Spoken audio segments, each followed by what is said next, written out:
Bonjour à toutes et à tous, j'espère que vous allez bien et bienvenue à cette deuxième partie du chapitre 2 de géographie consacré aux sociétés face aux risques. Alors dans cette deuxième partie, nous allons voir en quoi il est important de gérer les risques pour prévenir les catastrophes et tout d'abord deux notions clés que sont la prévention et la résilience. Alors là on a un exemple de prévention. Qu'est-ce que c'est? Eh bien, on peut imaginer là qu'on a un camion de pompiers, visiblement, au Japon, qui simule les effets d'un tremblement de terre et qui finalement fait travailler ces petits écoliers sur les bonnes attitudes à avoir. Donc là, c'est un exemple de prévention. Alors la prévention, elle ne repose pas que sur les entraînements de la population, ça en fait partie, mais il y a aussi la question de la prévision des aléas et de la diffusion de l'information. Je vais prendre un exemple très simple. Dans le cadre des tsunamis qui touchent la Thaïlande, il y a quelques années maintenant, plus d'une décennie, un tsunami avait fait des milliers de morts. Et bien depuis, les mouvements tectoniques au niveau de cette mer sont analysés de très près. Donc on cherche à prévoir les aléas, à savoir quand est-ce qu'un raz-de-marée peut se produire. Aussitôt, on a une station qui va relayer l'information à l'ensemble de la population. Alors comment? Eh bien, par exemple en installant des haut-parleurs sur les plages pour communiquer l'information rapidement.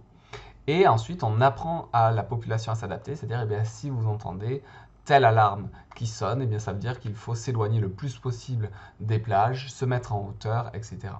Donc là, ça, c'est un exemple de prévention. Alors, outre la prévention, il y a la question de la résilience. La résilience, c'est la capacité qu'aura une société à se relever après une catastrophe. Là, vous avez les Philippines, juste avant la catastrophe, juste après, vous voyez que les dégâts sont immenses. Donc, comment finalement se relever? Eh bien, en envisageant de comprendre son environnement plutôt qu'en le combattant.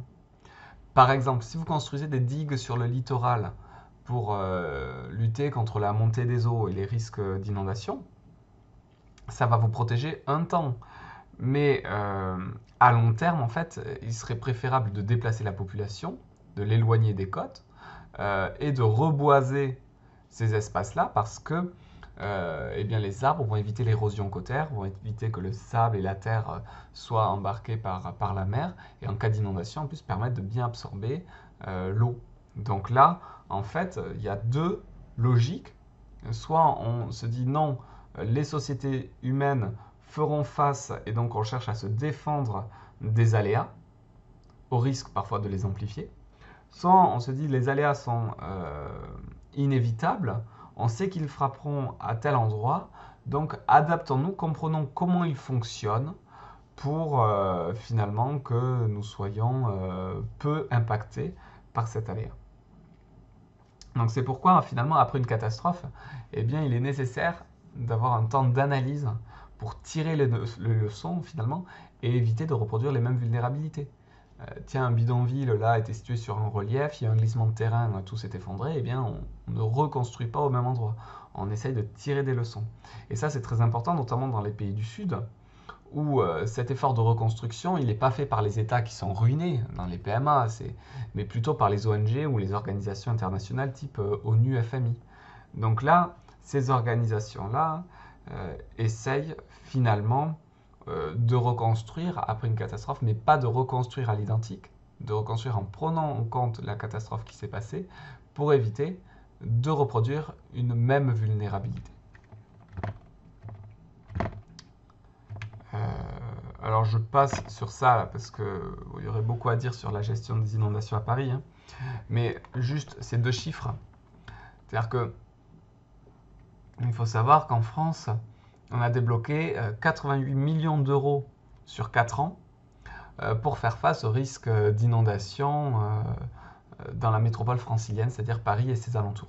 Donc 88 millions, ça peut vous sembler une somme considérable. 80 millions donc de prévention pour essayer d'anticiper les prochaines inondations et s'y adapter. Mais ce qu'il faut savoir, c'est que les crues de 2016, elles avaient coûté 1,4 milliard d'euros.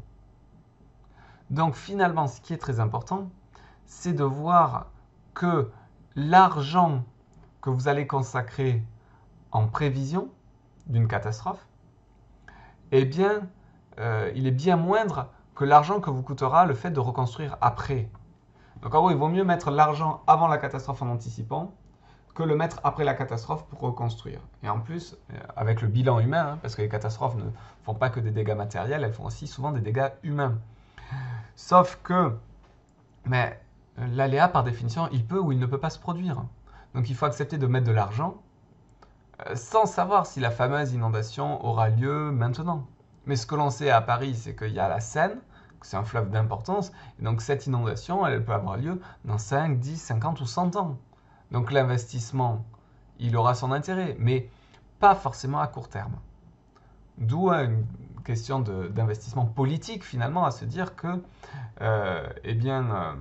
les personnes politiques, souvent leur demandent d'avoir des actions concrètes, des résultats immédiats. Ben là, par définition, le résultat, vous, vous n'aurez eu raison d'investir de l'argent dans la prévention que si la catastrophe se produit en montrant, eh ben voilà, regardez, grâce à moi, on était prêt. Mais personne ne souhaite que la catastrophe se produise. Vous voyez, c'est un peu ce qui s'était passé avec le stock de masques qu'avait fait Roselyne Bachelot il y a maintenant une dizaine d'années quand elle était ministre de la Santé. À cette époque-là, la France était vraiment préparée au risque de pandémie. Problème, eh ben, c'était au moment de la grippe aviaire, en fait, il ne s'est rien passé. La France avait commandé plein de vaccins, plein de stocks de masques, tout ça. Finalement, ça n'a pas été utilisé. Ces masques ont été détruits jusqu'au début de l'année 2020 quand même. Et quand là, la véritable épidémie s'est produite, c'est-à-dire celle de la Covid-19, ben, la France, pour le coup, là, n'était pas prête. Donc se pose la question, hein. Finalement, il ne s'agit pas d'avoir raison ou d'avoir tort, il suffit d'avoir raison au bon moment. Et comme le bon moment, c'est juste avant la catastrophe, et que la catastrophe, on ne sait pas quand est-ce qu'elle va se produire, eh bien, c'est pas facile. Mais en règle générale, il est toujours plus rentable d'investir avant qu'après. Alors maintenant, on va voir finalement en quoi il est nécessaire d'anticiper les effets du changement climatique, justement dans le cadre de cette gestion du risque. Alors comme vous le voyez sur ce graphique, il y a un paradoxe concernant le réchauffement global climatique, c'est que ce sont les pays les plus pollueurs, les plus responsables du réchauffement climatique. Regardez Europe, Amérique du Nord, c'est-à-dire si on y ajoute l'Océanie et l'Europe de l'Est, on a les deux tiers des émissions de gaz à effet de serre, qui sont juste Europe, Océanie et Amérique du Nord, c'est-à-dire finalement les pays développés. Donc ces deux tiers d'émissions sont réalisées en fait par une minorité de la population, et en plus une population qui sera moins touchée par les effets du réchauffement climatique que ces pays-là qui pourtant n'en sont pas responsables.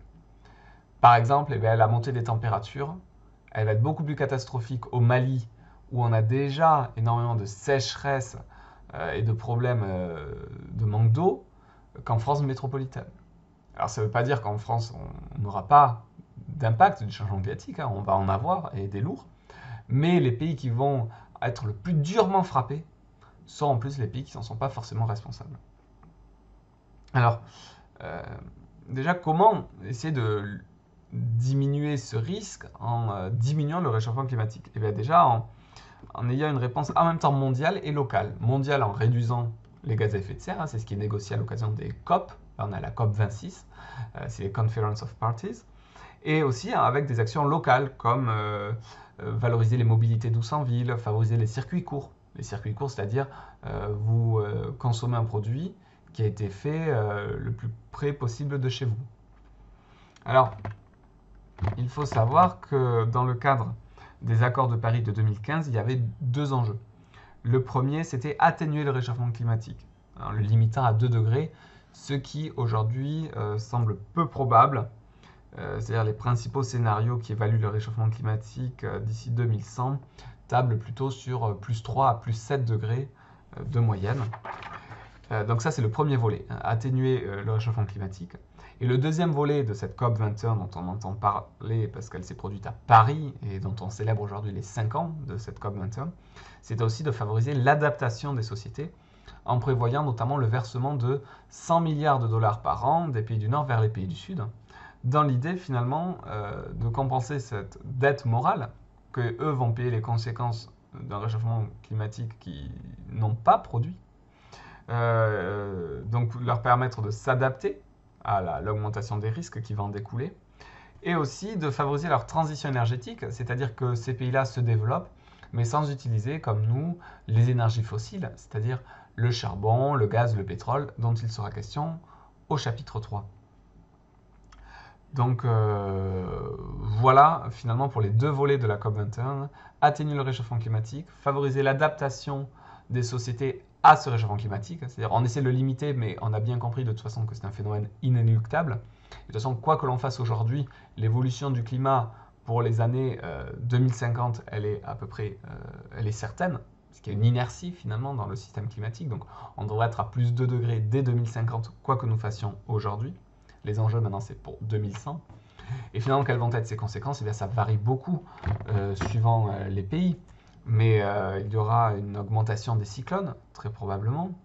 Il va y avoir une déforestation de plus en plus marquée, notamment par des incendies qui seront de plus en plus nombreux en Amazonie ou aussi en Australie, je pense. Il va y avoir aussi une montée des eaux qui va durement frapper les pays qui ont peu de relief. Je pense aux Pays-Bas ici, ou au Bangladesh, dont on avait parlé la fois dernière. Donc voilà, les conséquences du réchauffement climatique, elles sont très nombreuses. Il y a un groupe d'experts qui s'appelle le GIEC, dont la mission est justement d'essayer de toutes les anticiper. Mais par définition, un réchauffement aussi important de la température moyenne à l'échelle mondiale en aussi peu de temps, ça ne s'est jamais vu dans toute l'histoire de la Terre. Donc par définition, finalement, les scientifiques font des projections, mais disent bien que l'on ne peut pas évaluer et connaître précisément toutes les conséquences qu'aura ce changement climatique. Mais la seule chose dont on peut être sûr, c'est que ces conséquences seront nombreuses et qu'elles augmenteront les risques. Donc finalement, si on récapitule, on a des vulnérabilités qui sont variées sur le niveau de développement des pays. Les pays les plus pauvres sont plus vulnérables, même si nous avions distingué que finalement les pays les plus pauvres ont surtout une vulnérabilité humaine, alors que les pays riches ont une vulnérabilité économique. Et que comme les aléas, je pense par exemple aux cyclones, et les enjeux, c'est-à-dire avec la métropolisation, il y aura de plus en plus de monde qui vivent dans les grandes villes aux mêmes endroits. Donc on va augmenter les densités de population dans des zones où les aléas vont aller en s'accentuant. Je pense l'exemple typique du Bangladesh. Eh bien ça va forcément augmenter les risques qui vont être et plus intenses et plus nombreux. Et ça, c'est tout le travail finalement des géographes, d'essayer d'anticiper les risques, de voir comment les sociétés humaines peuvent s'y adapter pour limiter finalement leur vulnérabilité. Donc voilà, c'est déjà terminé pour ce chapitre qui est finalement à cheval entre un chapitre de géographie et un chapitre d'SVT. Mais ces deux matières-là sont très proches. Et l'SVT s'intéresse aux phénomènes, la géographie va voir en quoi ces phénomènes-là impactent les sociétés humaines et comment les sociétés humaines peuvent s'y adapter. Et on voit que dans le fait des risques, les sociétés humaines peuvent s'y adapter en augmentant leur prévision de ces aléas, en créant des scénarios d'entraînement parmi la population. C'est-à-dire que dans tous les collèges et lycées de France, on s'entraîne par exemple à un exercice incendie. C'est donc que l'on considère que le risque d'incendie est un risque important en milieu scolaire et nécessite que la population soit entraînée à rapidement avoir les bons gestes pour évacuer. Donc voilà. Le prochain chapitre s'inscrit dans la continuité de celui-ci, puisque là, vous voyez que nous avons parlé du réchauffement climatique, de l'impact des gaz à effet de serre, notamment lié à la consommation d'énergie. Eh bien, le prochain chapitre s'intéressera aux ressources terrestres et on traitera de 3 types d'enjeux. L'enjeu alimentaire, l'enjeu énergétique et puis l'enjeu de l'eau. Sur ce, prenez soin de vous. Bonne fête de fin d'année si vous voyez cette vidéo au moment où je viens de la tourner. Et à très bientôt pour de nouveaux cours de géographie.